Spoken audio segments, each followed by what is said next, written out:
ও, সারাদিন পরে কাজ শেষে আমাদের বেচালার বাড়িতে চলে আসলাম আর কি। দেখেন, এই বেচালার বাড়ির আসলে কিছু দৃশ্য আমি আপনাদের কাছে তুলে ধরবো।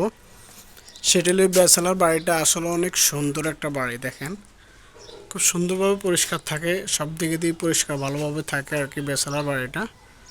তো আমরা কোন জায়গায় থাকি বা কিভাবে থাকি, এই যে বেচালার বাড়িটা আসলে দেখেন, পরিবেশটা আসলে ওয়াও, অনেক চমৎকার। দেখেন, না দেখলে হয়তো আপনারা অনেক মিস করবেন।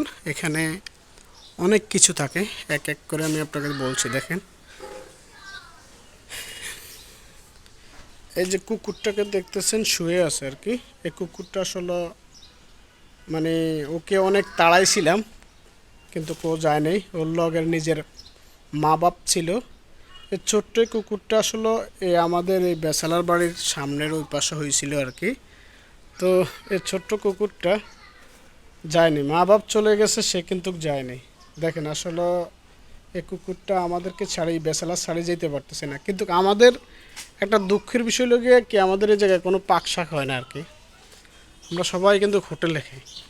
তাও যে ও বেসালার বাড়ির এখানে যে থাকতেছে, মানে তা বলে বোঝাতে পারবো না আর কি। আসলে মায়া এমন একটা জিনিস, এই কুকুরটার অনেক মায়া।